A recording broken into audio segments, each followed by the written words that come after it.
Thank you, Director Christensen, and thank you to the American Chamber for inviting me here to speak at an event with such a long and esteemed tradition. President Hsieh, AmCham Chairman Leo Seewald, and distinguished guests, it is truly a pleasure to be with you this evening.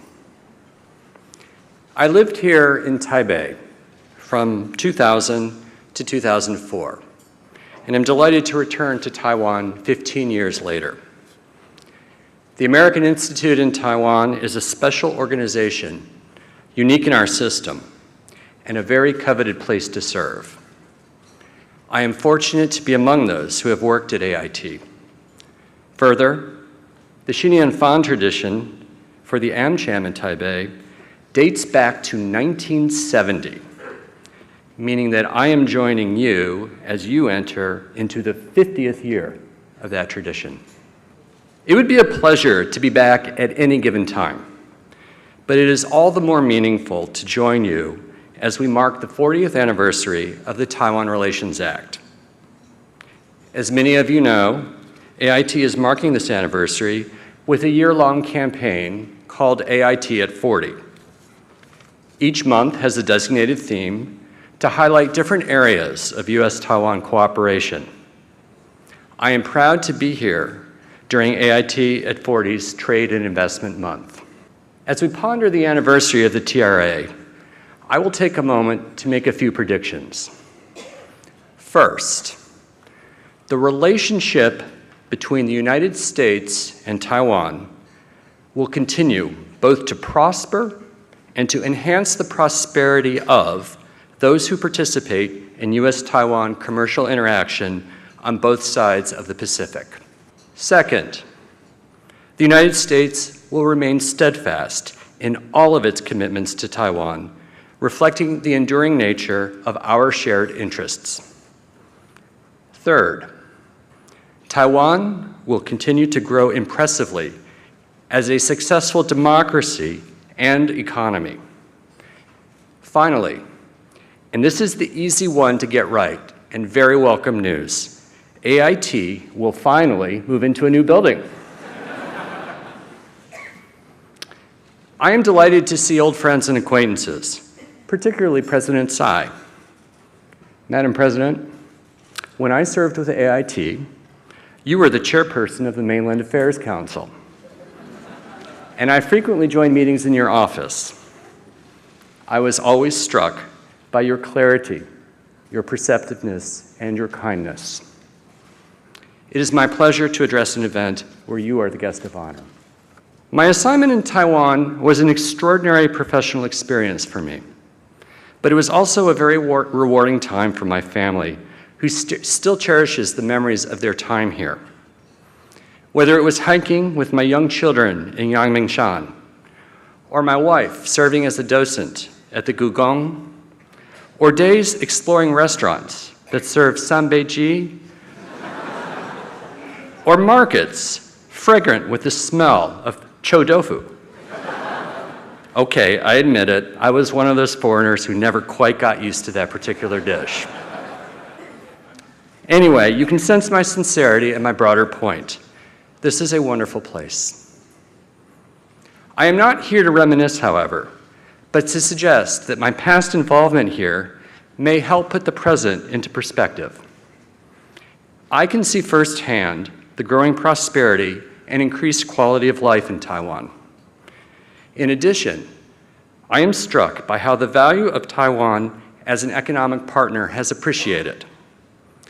Since I departed in 2004, per capita GDP on a purchasing power parity basis has doubled. Taiwan's ranking on the Heritage Foundation's Index of Economic Freedom has moved from 26th to 10th place. And bilateral trade with the United States has grown 40%. What I am pointing to by rattling off statistics is a simple truth. The basis for being bullish on Taiwan is rooted in long-term and enduring trends. We will certainly continue to tell this positive story far into the future. As we contemplate Taiwan's positive trajectory, let me reflect on the idea that Taiwan's economic success is in everyone's interest. Obviously, expanded economic activity and prosperity is in the interest of the people of Taiwan. Further, it is in the interest of the United States to have such an important trade and investment partner that is notable both as a democracy and as a well-run economy. As for the rest of the world, let us ponder that an advanced economy like Taiwan is deploying its talent to advance technology and build crucial and secure supply chains that help make international commerce work for all of us. In that vein, let me make a few comments about the US-Taiwan economic and trade relationship. As a starting point, we should reflect on how our commercial ties are by any measure quite remarkable. Taiwan is the 11th largest trading partner for the United States. If you look at our top 10 trading partners and compare them to Taiwan, only Canada and Mexico do more trade with us on a per capita basis. The United States is Taiwan's second largest trading partner after China. Of course, as you know, many of Taiwan's exports to China are actually component parts that go into products that are then shipped to the United States. The nature of our economic interaction is therefore arguably understated by conventional statistics. One recent report, for example, concluded that the United States is actually the largest source of export demand from Taiwan, accounting single-handedly for 29% of orders. Having established the striking and enduring nature of our economic ties, let me emphasize that the United States will continue to support the positive trajectory of US-Taiwan economic relations. This statement has broader context beyond mutual prosperity. Taiwan is a democratic success story, a reliable partner, and a force for good in the world. As many of you have heard, we are focused in the United States government on promoting a free and open Indo-Pacific region. And we count ourselves fortunate to have Taiwan as a friend and partner in this regard.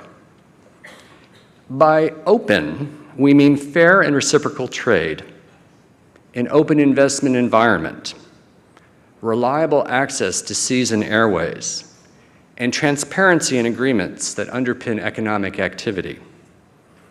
As President Trump stated in his national security strategy, economic security is national security. Flourishing commercial ties, underpinned by openness, enable our respective economies to deliver the predictability that is necessary to pursue growth. Trust in that kind of enabling environment will prove enduring. It ultimately brings stability and success to the people of the United States and of Taiwan.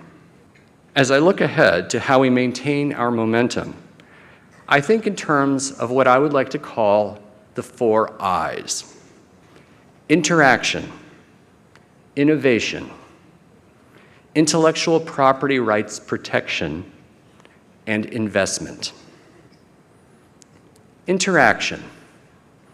No economy can prosper in isolation, and Taiwan has had to face more challenges of isolation than almost any other market economy. This island's membership in APEC and in the World Trade Organization has helped it to stay active and engaged in the global scene. The United States sees value in economic ties that build prosperity. We also see great potential for the United States and Taiwan to deepen ties with our other partners throughout Asia.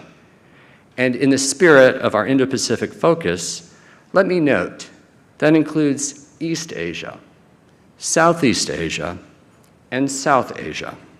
One example for our support for Taiwan's regional interaction is our work with Taiwan under the US-Taiwan Global Cooperation and Training Framework. Together, we conduct training programs for experts from throughout the region to assist them with building their own capacities to tackle issues where Taiwan has proven expertise and advantages. When it comes to Taiwan's international space, our policy is consistent. In organizations that do not require statehood, we support Taiwan's full membership. Further, we support Taiwan's meaningful participation in organizations that do require statehood.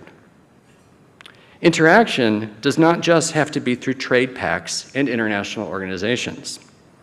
Standards are another area where Taiwan can interact more deeply with its commercial partners, including the United States. For example, as 5G develops, the United States is eager to work with Taiwan to make sure that the future of information communications and technology is safe and secure. The second I, innovation. One of the ways that Taiwan has stayed successful despite the challenges it faces is through innovation. This is not just technical innovation, but also innovation in business models. The entire OEM model, for example, that drives our consumer electronics supply chain would just not have been possible without new approaches that came from Taiwan. Now, if I knew the secret to coming up with a new innovative idea, I would probably not be standing here speaking to you as a government bureaucrat, but instead would be a successful AmCham member listening from the audience. This room is full of good ideas, and Taiwan has done well to listen to the business community. The AmCham white paper every year is full of ways that Taiwan can be more competitive, and I applaud President Hsieh for taking those recommendations so seriously. Taiwan is full of talented individuals, especially talented women like your president. In this way, Taiwan is a model for the region, and that is why we are so excited about next week's Women's Economic Empowerment Summit and workshop under the Global Cooperation and Training Framework. The third I, intellectual property rights protection. I have traveled the world throughout my career, and among the lessons I have drawn most clearly is the following. Respect for ideas means protecting them through a well-formed and enforceable intellectual property rights regime.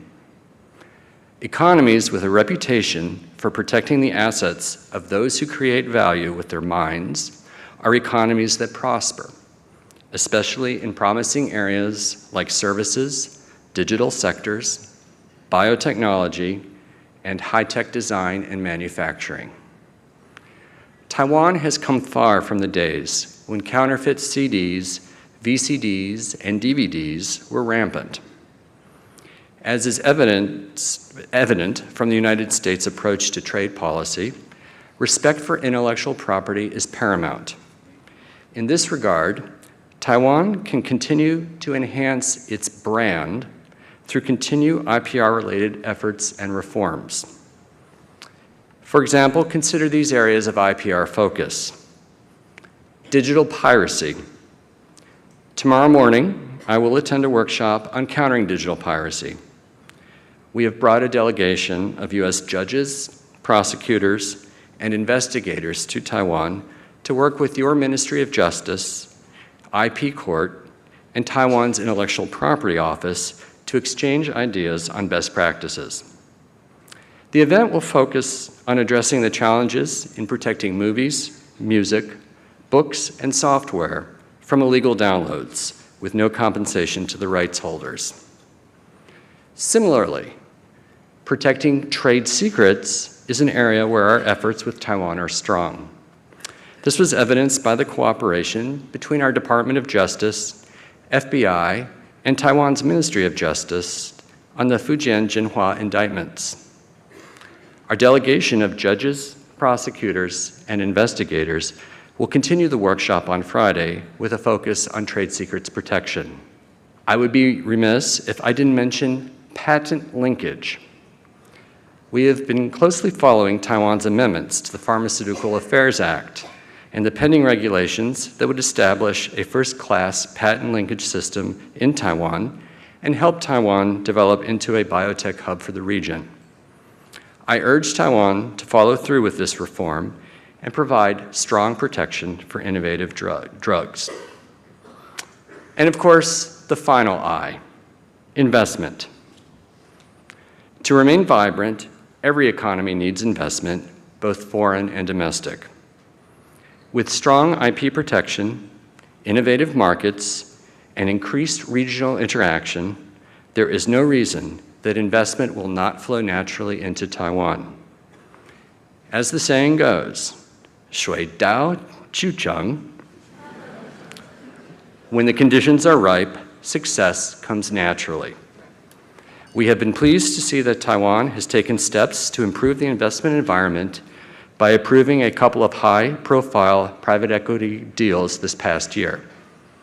Taiwan also has been very successful in seeing returns on its own foreign investment, and we urge Taiwan to continue its active role in the Select USA program. The United States is open and welcoming of increased Taiwan investment. This is a two-way street, which supports many jobs in Taiwan and in the United States. To conclude, the United States and Taiwan mark 40 years of close cooperation this year, and I look forward to many more years to come. I hope my thoughts this evening offer a sound basis for optimism about the United States' commitment to Taiwan. And for this AmCham audience, I hope I have offered a basis for optimism as we take forward and expand our enduring and long-term economic ties. Thank you very much.